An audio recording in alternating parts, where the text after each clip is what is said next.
It's 30th of May today and NDA 2.0 has completed 1 year in office, following which Prime Minister Narendra Modi has written a letter to the people of this country where he shared various schemes that were launched by his government during the first and the second term and the monumental challenges faced by the government. Let's now cut across to a press conference by BJP President. इस अवसर पर party की मुख्य पत्रिका कमल संदेश का भी एक विशेषांक निकाला है। मैं पत्रकार वार्ता में सबसे प्रारंभ में हमारी पार्टी के राष्ट्रीय अध्यक्ष माननीय जगत प्रकाश नड्डा जी से निवेदन करूंगा कि वे आज आप सबके सामने पार्टी के मुखपत्र कमल संदेश के विशेषांक का विमोचन करें। माननीय जगत प्रकाश नड्डा जी, दोनों भाषाओं में, हिंदी तथा अंग्रेजी में।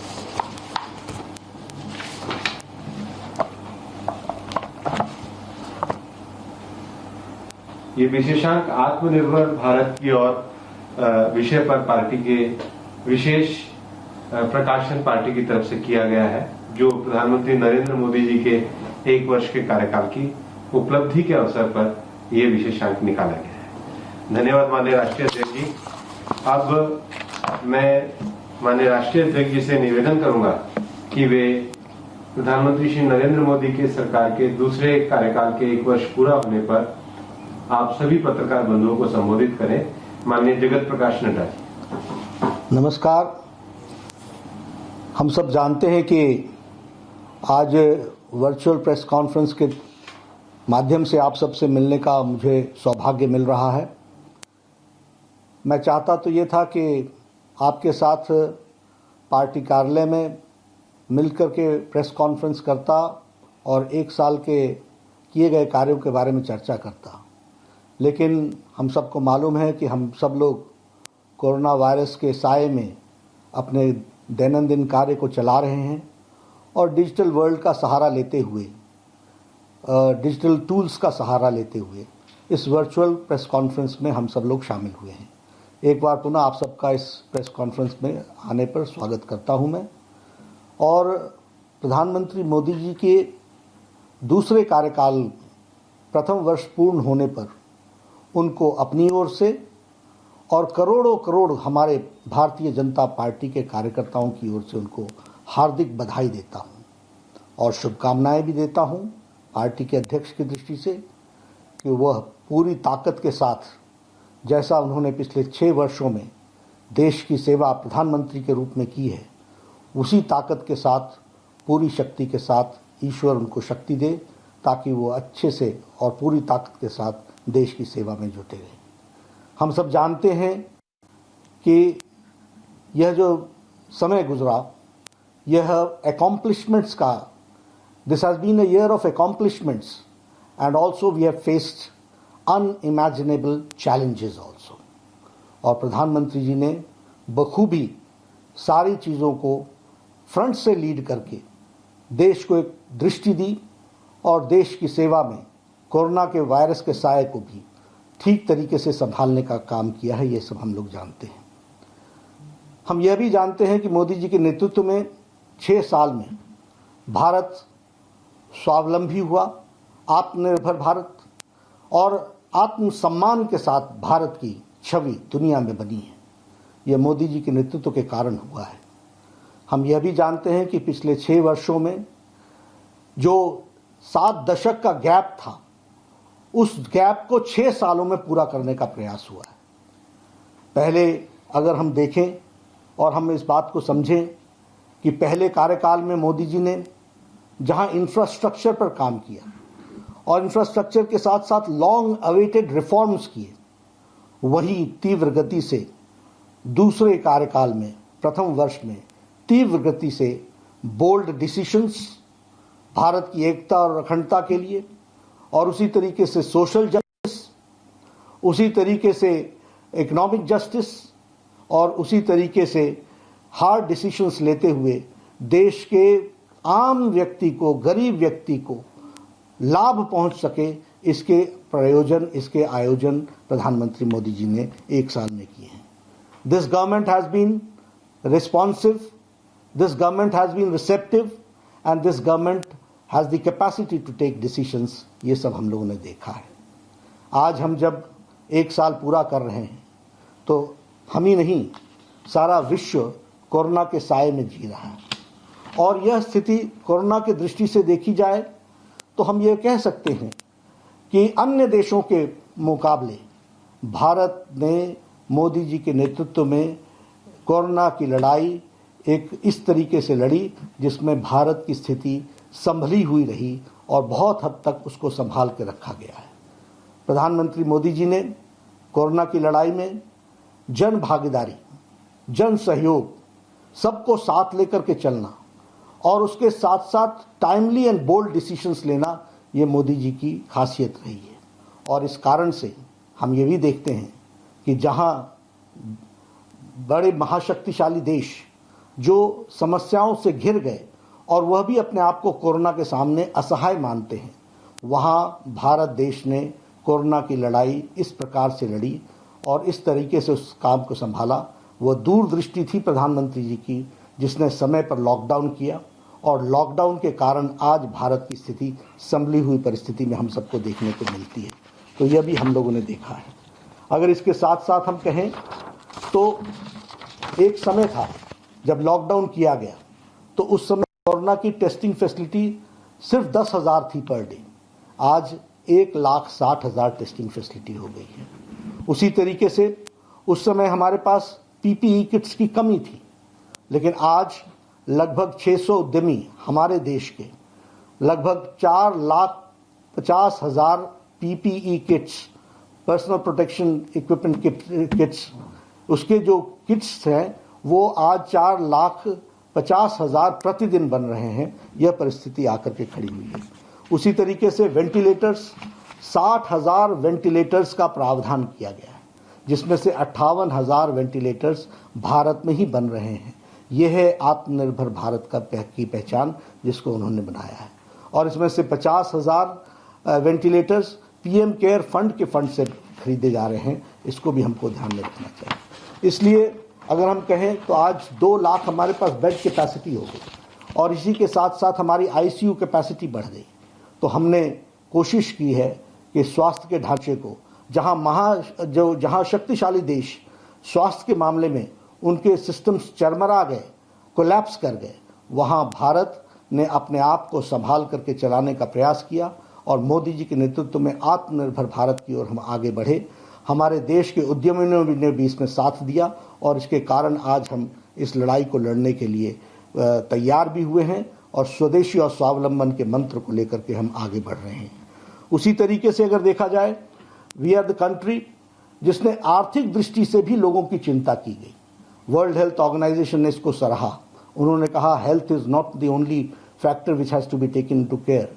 India has taken a lead and India has shown that economic aspect is also to be taken into consideration and for that Modi ji has taken a lead। यह बात भी उन्होंने कही। 1,70,000 करोड़ रुपए का पैकेज उस समय दिया गया। उसके माध्यम से हम लगभग 80 करोड़ लोगों को उनके राशन की व्यवस्था की गई।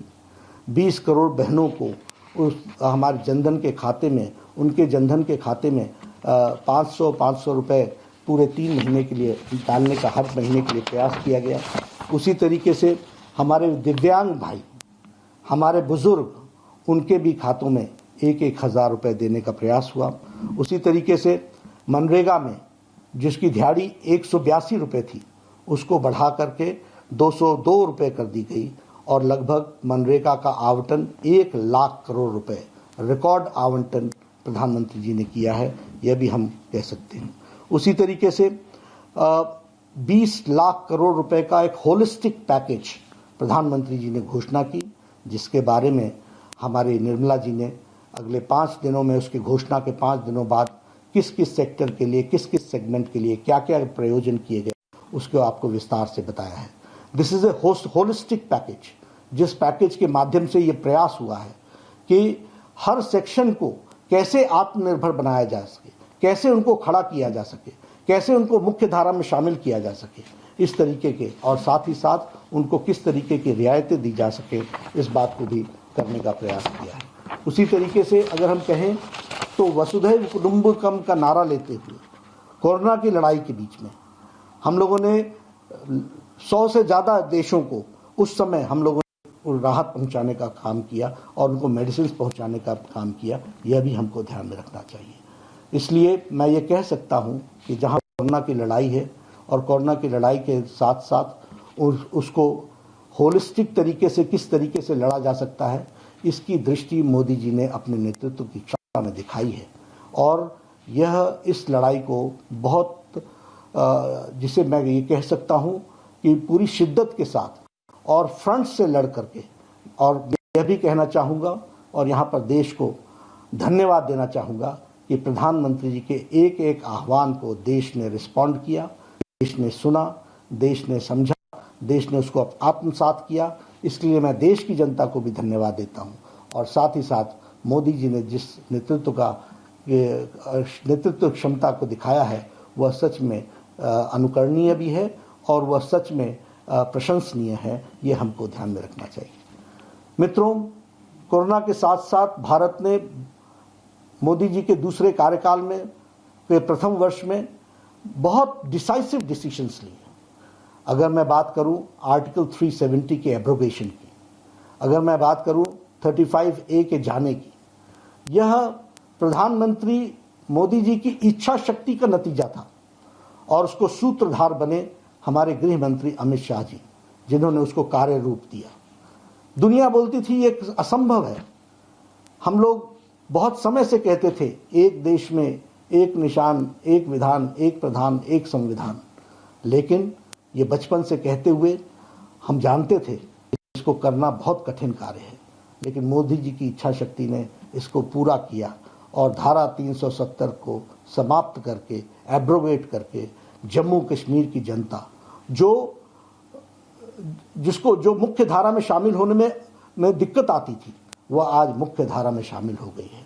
वहाँ की महिलाओं के जो भारत के कानून नहीं लगते थे और उनको प्रोटेक्शन नहीं मिलती थी, आज उनको वो प्रोटेक्शन मिल रहा है। हमारे दलित भाई जिनके साथ अन्याय हो रहा था, वर्षों से अन्याय हो रहा था, उनको आज न्याय मिल रहा है। हमारे पाकिस्तान से आए हुए हमारे रेफ्यूजी भाई जो जम्मू कश्मीर में बस गए, उनको न्याय नहीं मिल रहा था, उनको आज न्याय मिल रहा है। उसी तरीके से हमारे प्रॉपर्टी राइट्स जो महिलाओं की थी वह उनको नहीं मिलती थी, वह आज उनको मिल रही हैं। इस तरीके से जम्मू कश्मीर, लद्दाख का इलाका वो हमेशा इग्नोर्ड था, वह आज मुख्य धारा में शामिल होकर के अपने विकास की प्रगति के पथ पर चल पड़ा है। इसलिए धारा 370 ये देश की एकता और अखंडता का बहुत महत्वपूर्ण फैसला था जिसको मोदी जी ने लिया है। अगर हम उसके साथ साथ बात करें तो हमारे CAA का, सिटीजन्स अमेंडमेंट एक्ट, वर्षों से बात चली आ रही थी कि हमारे अफगानिस्तान से, हमारे बांग्लादेश से, हमारे पाकिस्तान से जो बेचारे आए हैं, रिलीजियसली परसिक्यूटेड हैं, उनको यहाँ पर भारत में स्थान मिलना चाहिए। लेकिन ये काम नहीं हो पा रहा था। प्रधानमंत्री मोदी जी ने फैसला लिया और इस फैसले के कारण आज CAA, सिटीजन्स अमेंडमेंट एक्ट लागू हुआ और उनको मुख्य धारा में शामिल होने का मौका मिला, उनको सिटीजनशिप राइट्स मिले। ये हम ध्यान में है। हमारी मुस्लिम बहनें, हमारी माताएं जो 3 तलाक के कारण बहुत तकलीफ में थी, दिक्कत में थी, उनकी चिंता प्रधानमंत्री जी ने की और जो ट्रिपल तलाक था उसको जो एक कुरीति थी उसको समाप्त करने का काम प्रधानमंत्री मोदी जी ने किया है। उसी तरीके से टेररिज्म से लड़ने के लिए देश में UAPA, unlawful activities prevention act के तहत टेररिस्ट को टेररिस्ट घोषित करना, उसके खिलाफ एक्शन लेना, यह काम भी प्रधानमंत्री जी ने बखूबी कानून में परिवर्तन ला करके किया। NIA की, इन्वेस्टिगेशन एजेंसी की दायरे को बढ़ाया और उस दायरे को बढ़ाने के साथ साथ विदेशों में भी अगर ऐसी एक्टिविटी होती है तो उनको भारत के कानून के दायरे में ला करके उनके खिलाफ एक्शन हो, इस बात का भी प्रयास हुआ है। उसी तरीके से एक बहुत जिसको कहते हैं बोल्ड डिसीजन पॉक्सो का लिया गया, protection of children from sexual offence, उसमें डेथ पेनल्टी का काम किया गया, तय किया गया कि यदि कोई बच्चे के साथ दुष्कर्म करता है तो उसको डेथ पेनल्टी होगी। इस तरीके का कार्य को आगे बढ़ाया गया। यही नहीं, अगर हम बात करें इस छोटे से 1 साल के अंदर एफडीआई के सिविल एविएशन में एफडीआई को परमिशन दी गई ताकि सिविल एविएशन की इंडस्ट्री आगे बढ़े और इस तरीके से देश की इकोनॉमी को गति मिले। हम लोगों ने, मोदी जी ने कॉरपोरेट टैक्स को रिड्यूस किया। इस कॉरपोरेट टैक्स के रिडक्शन के कारण बहुत नीचे तक मार्केट में पैसा का सर्कुलेशन के माध्यम को आगे बढ़ाने का काम किया।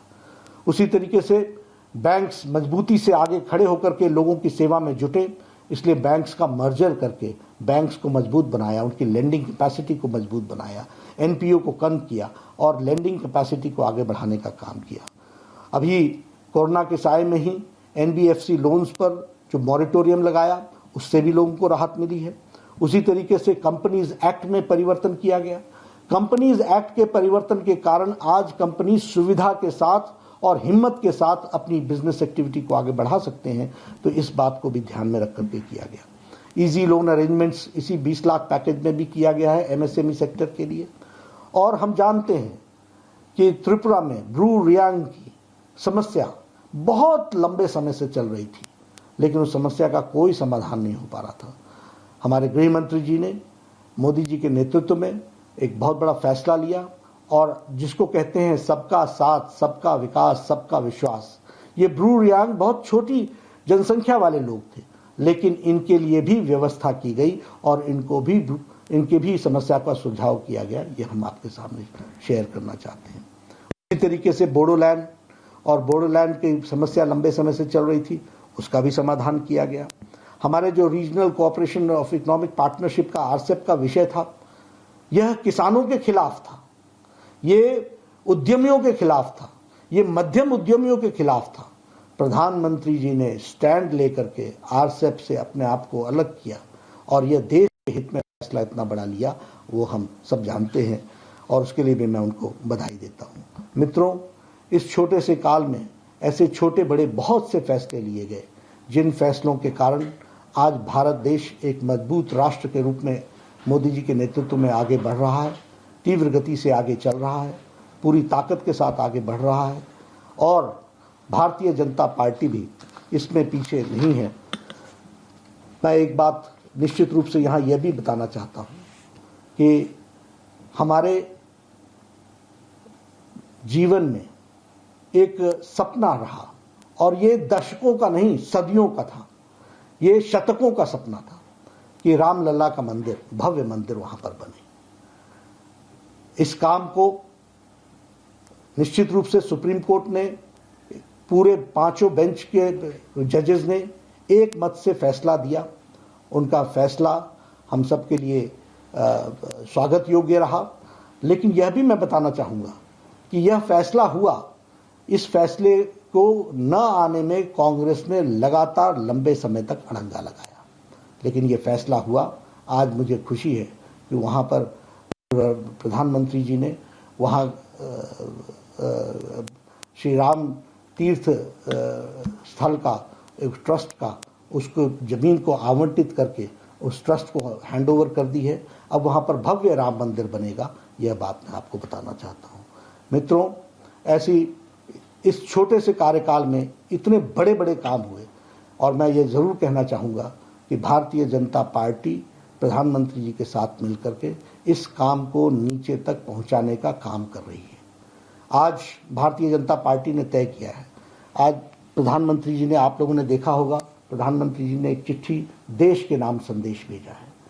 इस देश के नाम संदेश जो भेजा है प्रधानमंत्री जी ने, इसको हमारे कार्यकर्ता 10 करोड़ परिवार तक पहुंचाने वाले हैं।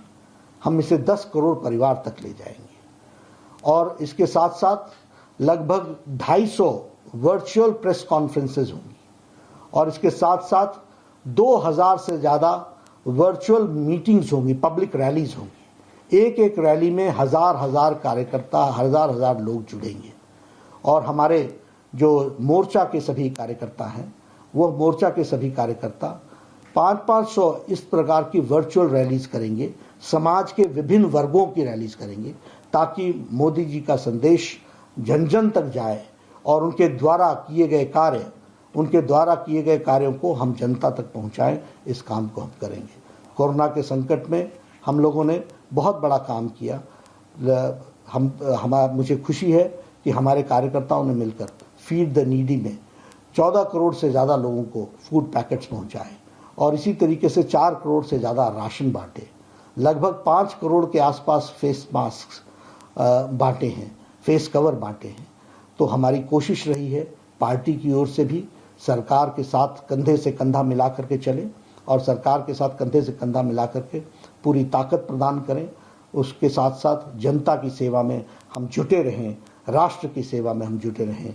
भारतीय जनता पार्टी एक अच्छा उपकरण बने राष्ट्र की सेवा में और मोदी जी के नेतृत्व में लाए गए कामों को अमली जामा पहुंचाने के लिए नीचे तक अपना काम करे, यही मैं कहना चाहता हूं। मित्रों, आज 1 साल के पूर्ण होने पर हम इस वर्चुअल प्रेस कॉन्फ्रेंस में आप सबसे हमने बातचीत की, कुछ मुद्दों को हमने छूने का प्रयास किया, आपसे चर्चा की है।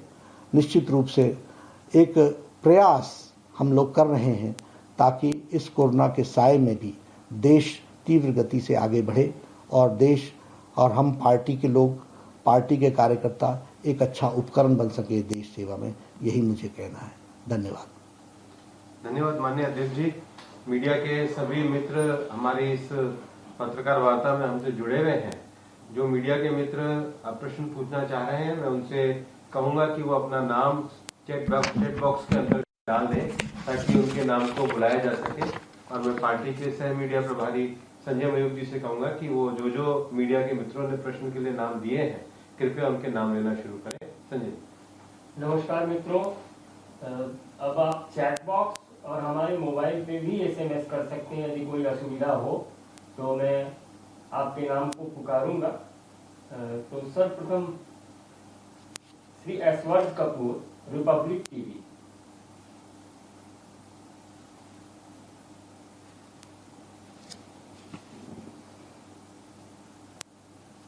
श्री विकास भदौरिया, ABP।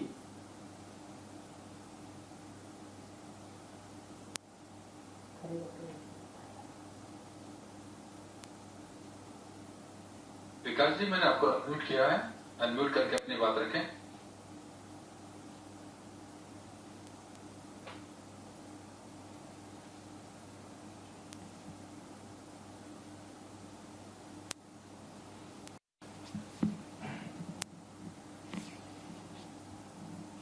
बोलिए विकास जी, मैंने आपको, हाँ बोलिए, अभी आपकी आवाज आएगी।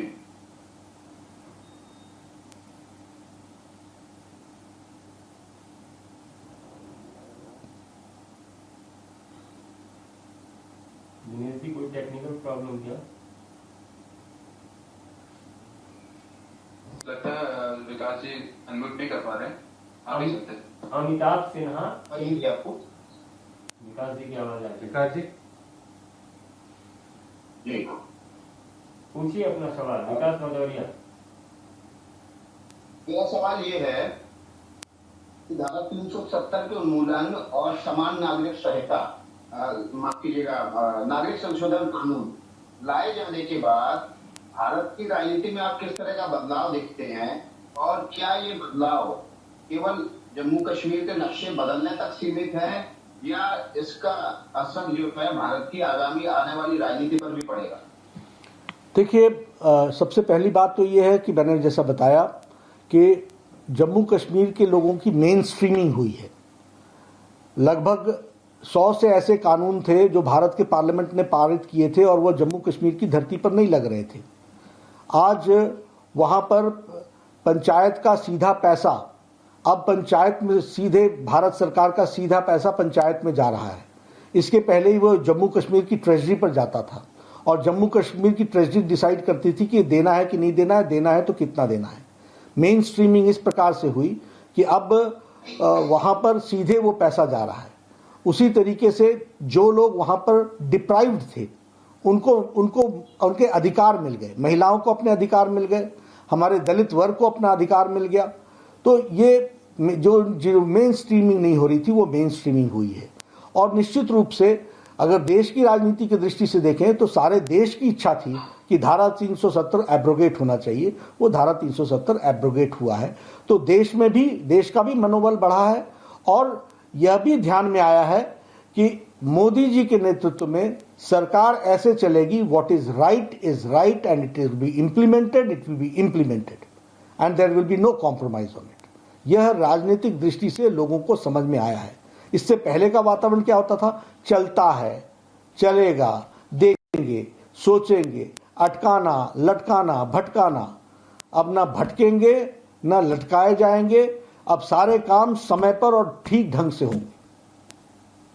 There is a cultural change in the political arena.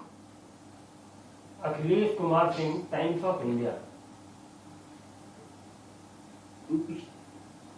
नागरिकता संशोधन कानून का जवाब नहीं आया मेरे। वो निश्चित रूप से लोगों को बहुत खुशी हुई है कि वो मुख्य धारा में शामिल हुए हैं, और लोगों ने बड़े स्पष्ट शब्दों में कहा है इस बात को। Akhilesh Kumar Singh ji, times of India.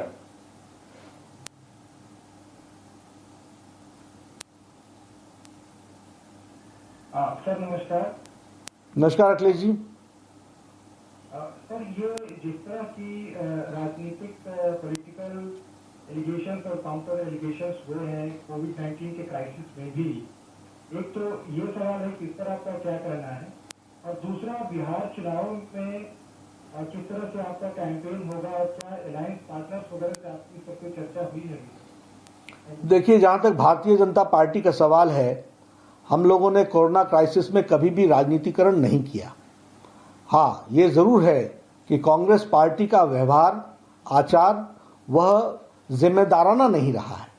जिस जिम्मेवारी के साथ उनको रखना चाहिए था वो उन्होंने नहीं बर्ताव किया। इस कारण से एलिगेशंस, काउंटर एलिगेशंस ये जरूर लगे हैं, लेकिन ये दुर्भाग्यपूर्ण है। और भारतीय जनता पार्टी सेवा में विश्वास करती है। इस कोरोना क्राइसिस में हम क्या बेस्ट कर सकते हैं, ये हमने करने का प्रयास किया है। हमारे मजदूर भाई तकलीफ में रहे, हम जानते हैं बहुत तकलीफ में रहे, लेकिन भारतीय जनता पार्टी का एक एक कार्यकर्ता सड़क पर उतर करके उनकी सेवा के लिए उतरा है। हमने वहां राजनीति नहीं की और हमने इसको बखान भी नहीं किया, हमने इसकी चर्चा नहीं की। आपने पूछा इसलिए मैं बता रहा हूं आपको। लेकिन हम लोगों ने उनको वो सुरक्षित अपने घर पहुंच सके। बेचारा घर के लिए निकल गया, वो किन परिस्थितियों में निकला है, उसको हम लोगों ने किस तरीके से ठहरने का इंतजाम से लेकर के, भोजन के इंतजाम से लेकर के, जो हमारी ताकत थी वो हमने लगाई है। लेकिन अब ऐसा मैं कहना नहीं चाहता, लेकिन निश्चित रूप से वीडियो कॉन्फ्रेंसिंग करके इश्यूज को खड़ा करना और इश्यूज को भी कंफ्यूज्ड हालत में खड़ा करना, ये जिन्होंने किया है देश ने देखा है और देश सारी चीजों को देख रहा है। रविंद्र सिंह, जी न्यूज। रविंद्र जी।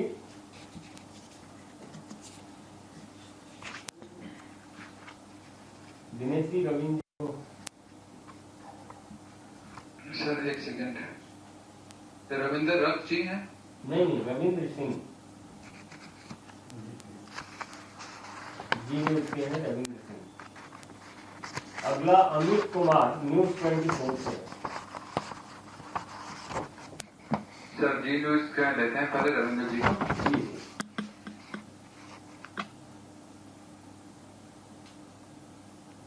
रविंद्र जी बोलिए, आपका माइक खोल दिया गया है, आप बोलिए।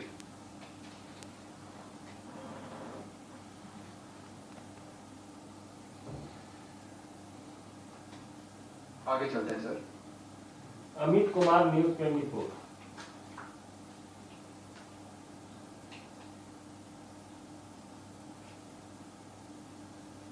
उससे आगे है शैलेंद्र मिश्रा, डीडी न्यूज।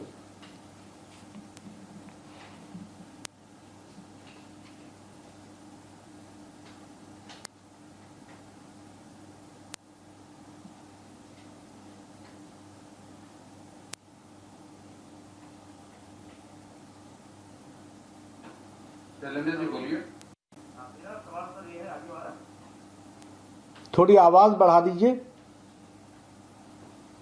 जोर से बोलिए शैलेंद्र जी। मेरा सवाल ये है कि इसमें बोल्ड फैसले देखने को मिले इस साल में, तो क्या ये उम्मीद किए जाए कि आगे भी जो विचारधारा से जुड़े जो फैसले रहे हैं वो फैसले इस तरह से जो 5 साल रहा है और ये 1 साल कार्यकाल कर रहा है, क्या आप अलग मानते हैं? ये शैलेंद्र जी प्रश्न थोड़ा सा रिपीट करें और जरा जोर से बोलें। सर मेरा सवाल ये है कि 5 साल का जो पहला कार्यकाल रहा और ये जो 1 साल का कार्यकाल अभी पूरा हुआ है, इसको किस तरह से अलग देखते हैं और किस तरह से जो बोर्ड फैसले हुए उससे यह माने कि बीजेपी की विचारधारा से जुड़े जो तमाम अन्य बहुत बोल्ड मुद्दे हैं उन पर भी सरकार आगे बढ़ेगी, उन पर भी आगे बढ़ने की संभावना है, खासतौर पर समान नागरिक जैसे मुद्दों की बात है? देखिए, जहां तक 2014 की बात हम करें तो मोदी जी ने जब देश की बागडोर संभाली तो उस समय स्थिति जिसको बोलते हैं कि सारे सिस्टम्स एक तरीके से पैरालाइज थे और पैरालाइज के साथ साथ जड़ मूल से एकदम जिसको बोलते हैं कि स्टैंड स्टिल पर आ गए थे। मोदी जी ने हर विषय को एक मोमेंटम दिया, एक तेजी लाई और उसके साथ साथ पॉलिटिकल कल्चर ऑफ गवर्नेंस इसको भी चेंज किया। कैसे पॉलिटिकल डिसीजंस के माध्यम से गवर्नेंस को काम करने लायक बनाते हैं और काम लिया जाता है और काम को आगे बढ़ाया जाता है, मंजिल तक पहुंचाया जाता है, इस काम को किया। जब मोदी जी दूसरी बार आए हैं तो the government was in full momentum, वो एक मोमेंटम में थी, एक पेस में रही है और उस पेस के कारण आपको ध्यान में आया होगा कि वेरी बोल्ड डिसीजंस, और आपने भी देखा होगा कि इतनी बड़ी जनमत मोदी जी को मिला, उसको ध्यान में रखते हुए जो आशाएं और आकांक्षाएं थी उसको पूरा करने के लिए बिफोर टाइम चीजों को भी करने का प्रयास हुआ है। तो यह बोल्ड डिसीजंस में हम मोदी 2 में जब हम गए हैं, जब हम दूसरे कार्यकाल में गए हैं, तो सरकार और पार्टी पूरी ताकत के साथ एक मोमेंटम में रही है और उस मोमेंटम के कारण डिसीजंस को और फैसले हुए हैं। जहां तक आइडियोलॉजिकल प्रश्न के अन्य मुद्दे हैं, निश्चित रूप से पार्टी और सरकार जो है वो समय समय पर सारी चीज़ों की चिंता करेगी। जो मैनिफेस्टो में हम लोगों ने कहा है, जो हम लोगों ने अपने विजन डॉक्यूमेंट में भी कहा है, उसको पूरा करने के लिए हम अग्रसर होंगे। दिनेश जी, रविंद्र जी का मैसेज आ रहा है बार बार, वो अनम्यूट करिए उनको, वो सवाल पूछना चाहते हैं। रविंद्र सिंह जी न्यूज। सर जी न्यूज से एक अकाउंट लॉगिन है, मैंने उनको अनम्यूट कर रखा है। हाँ। और अमित जी को भी मैंने अनम्यूट कर रखा है। आप दोनों में से जो भी अपना सवाल पहले पूछना चाहें अपनी बात रख सकते हैं।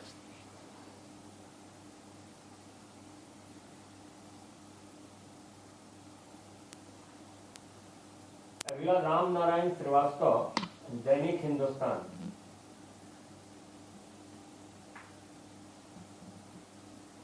हेलो हेलो हेलो, हाँ हाँ बोलिए। आवाज आ रही है?